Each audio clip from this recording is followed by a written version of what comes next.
Assalamualaikum warahmatullahi wabarakatuh. I'm Hanis Maisara binti Ibrahim.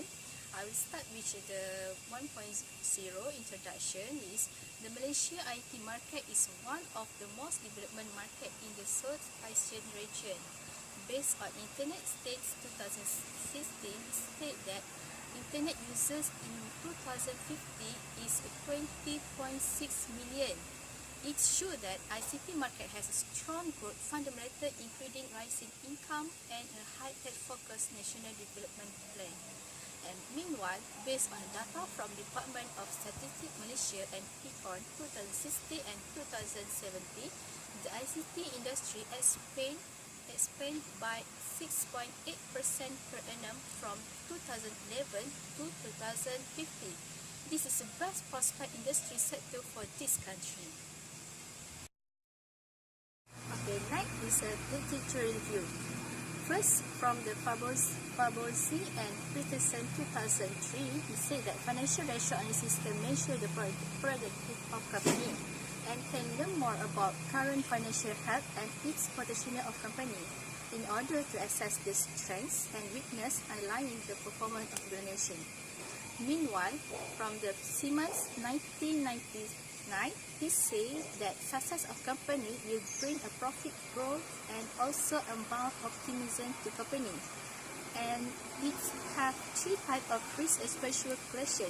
There are pressure point due to growth, pressure point due to culture, and pressure point due to information management.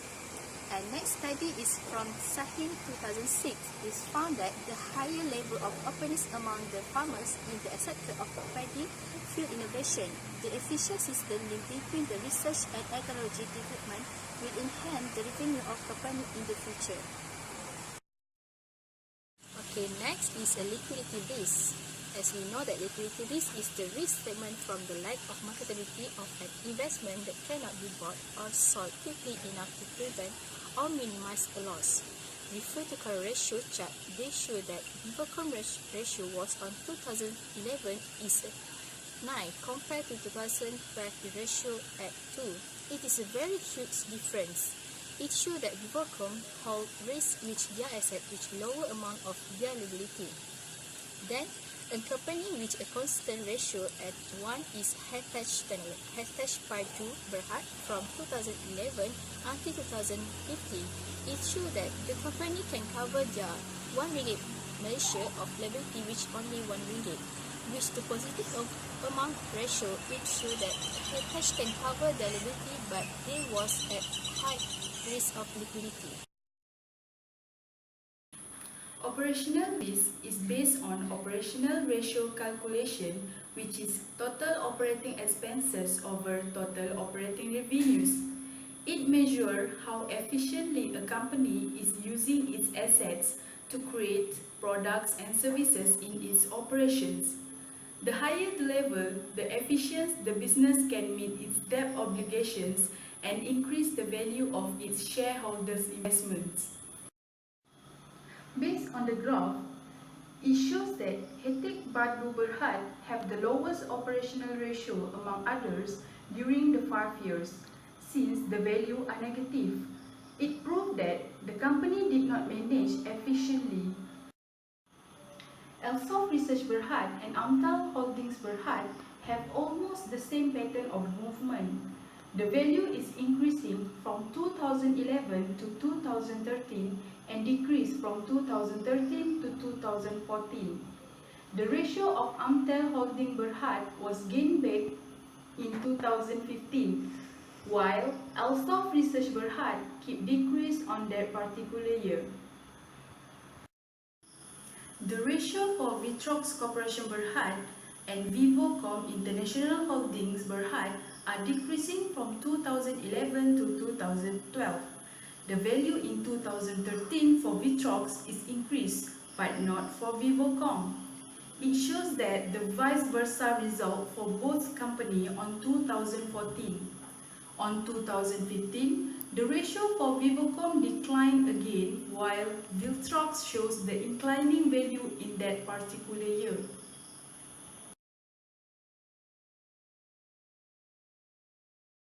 Next, I will explain about the return on asset. ROA is important measurement to give the explanation about the underlying nature of the business. It also can be used to measure the performance of the company with the other companies in the same industries. The ratio is calculated as net profit after tax divided total asset. Based on the graph, we can see that Vitrox shows the positive value among the 5 years. Its ROA value consistently increasing years by years except for 2013. For Vivocom, we can see that the ratio increased drastically from negative value in 2011 to a positive value in the upcoming years. For Amtel, the value of ROA is keep decreasing from 2011 to 2015, while Alsoft shows that the value is inconsistent but it increasing from 2012 to 2015. Contrary with others, Hetek Padu shows that they are the weakest company among the rest, where its ROA keep decreasing years by years until it shows the negative values.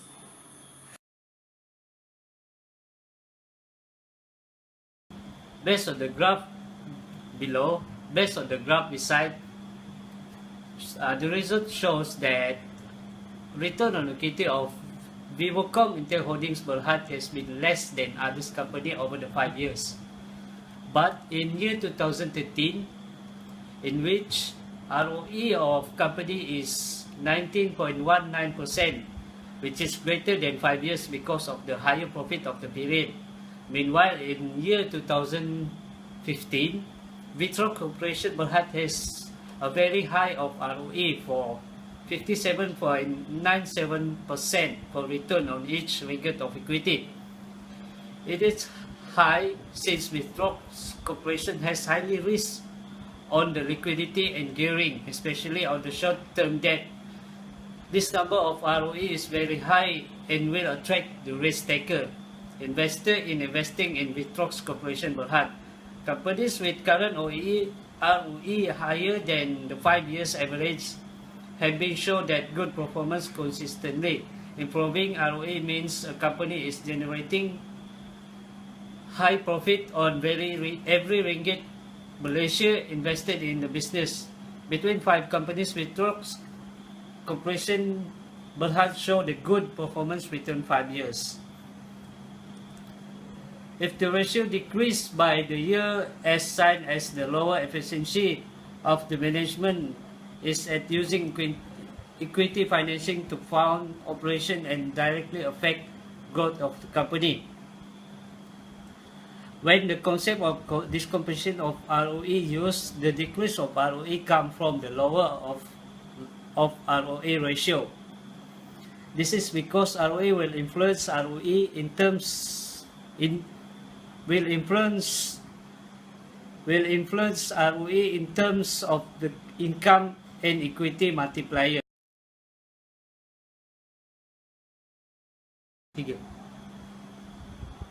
Okay, for the correlation and regression. First, correlation. Correlation measured by 4 components, which is leverage to profitability, liquid to profitability, counterparty, and macroeconomic to profitability.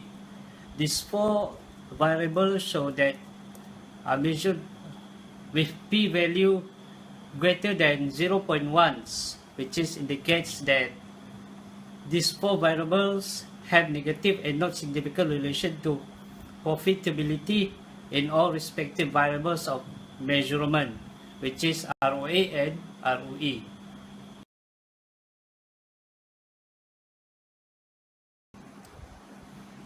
Okay, so the table shows return on asset ROA is used as variable. Index score, remuneration size, leverage, current ratio, credit risk, operational risk, gross domestic product or GDP, inflation and exchange rate, unemployment, interest, and return on equity down the first column and across the first row. In every correlation matrix, there are two values. lower and upper of a diagonal. Strong perceived control over development was consistently associated with good financial performance, more frequent positive effect, and less frequent negative effect. Assalamualaikum. My name is Metric number 234361 will continue about the discussion topic under ANOVA and stepwise regression analysis.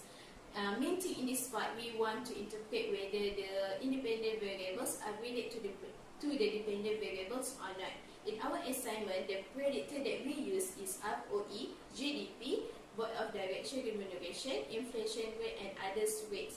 For the dependent variables, we are still using the return on asset ROA to measure the relation. As you can see in the table, the R value is 0.963. That means they have a high degree of correlation among the variables. Besides that, the R square amount also shows a good measurement. It is because the higher percentage is the good predictor for the analysis. In this table, the changes of the predictor's value are also relate to the changes of the dependent variables, which is ROA. Next, we go to the ANOVA regression table. When talk about the ANOVA, we usually mention about the significant value. On this table shows a statistically significant difference between the group of the means.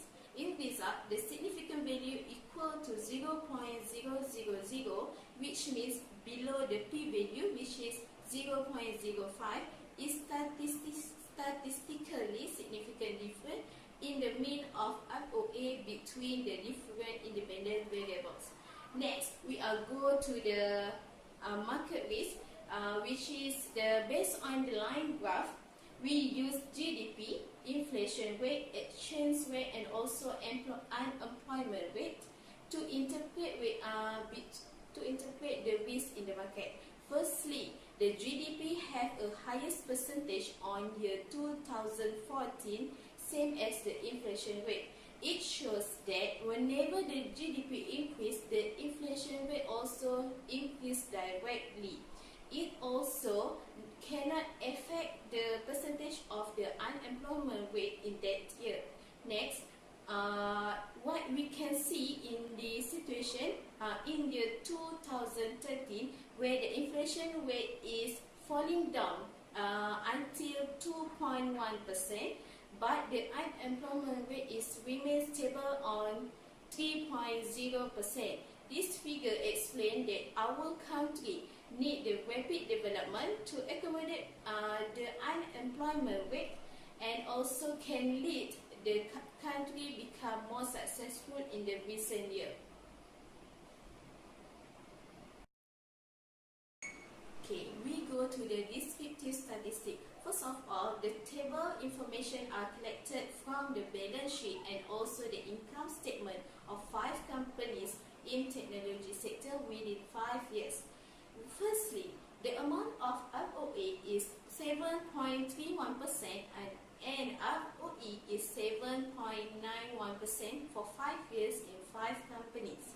Generally, the higher ratios indicate a better managerial performance and efficient utilization of assets in the firm. For the average collection period, the mean is 283.3325 or 283 days, with standard deviation of 366 days, with the maintained collection days, minimum collection days of 4 days to the longer time of which is 1370 days. The lower number of the days is interpret the more efficient the firm to collect the payment from its customer. Okay. Meanwhile, the minimum value of current ratio is 1.10 to 90.30 something and equal to the mean of 8.8537. Regarding the study of Wahlen, Begins and also Bradshaw, they stated that to generate large and the stable amount in the cash flow, the company should have a low of the current ratio. Besides that, the average of gross domestic product, which is GDP, is 5.3%, with the minimum value on 4.7% to 6.0% of the maximum value. In general, Malaysia's macroeconomic fundamentals would remain strong with the unemployment rate of 3.0% within 5 years. Thank you. Assalamualaikum warahmatullahi wabarakatuh. I'm Muhammad Firdaus Izani bin Muhammad Zaman 233674.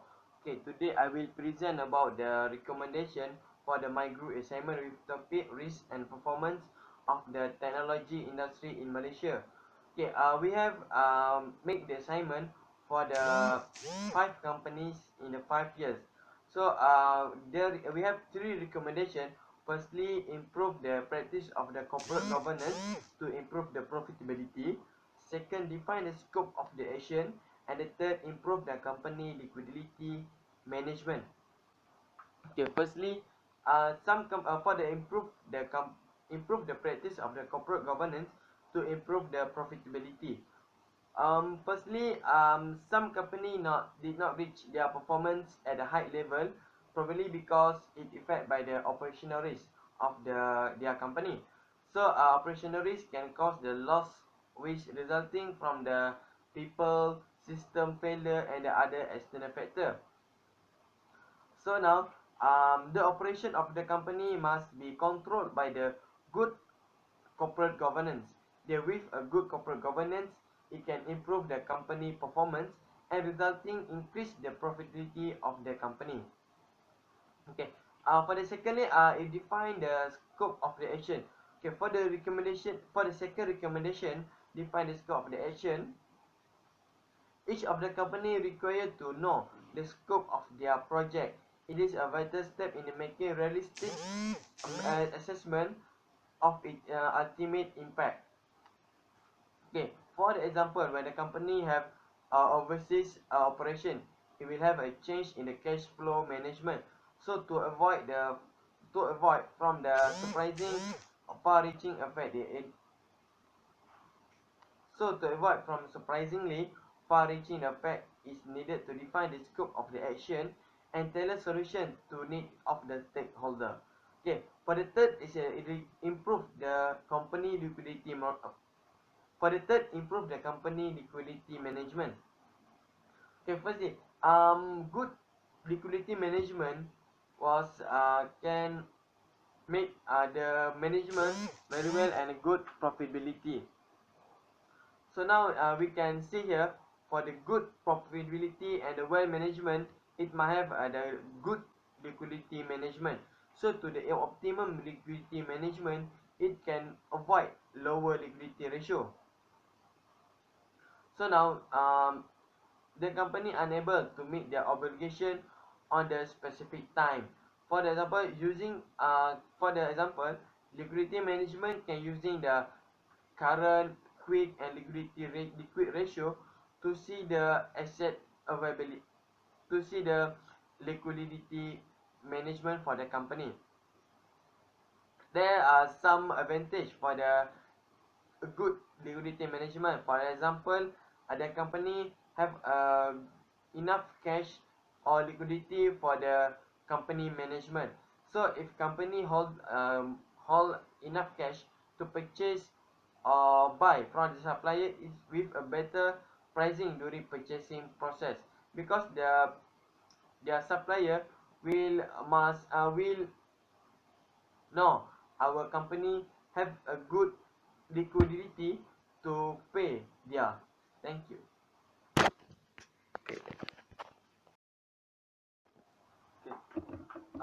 For the conclusion, that's clear that financial analysis is very important tools in order to measure the firm performance. Okay, all the important aspects need to be included in the analyzing.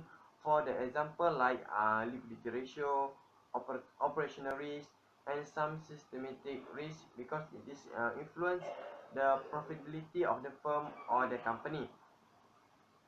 From the explanation and illustration of the five company from the 2011 until 2015, the financial statement of the five company in the technology industry has been analyzed. So from the analysis, it is finding that each company must make sure that all ratio must be below the standard of benchmark. And for the second is, each company should have a good corporate governance to reduce any inefficiency, that reducing the ability of the company in generating more profit. This one, for the company, they must make sure they have a good corporate governance to improve or to maximize their profit. After that, company must maintain or must improve their profitability and the implementation of the liquidity management and the inventory control with the following trend or cycle of the market should put in consideration should put should put into consideration as a part of profitability contribution. So for the lastly, we hope that our study will be useful to the firms of the or the industry that to improve their performance and help them to maximize their profit. Thank you.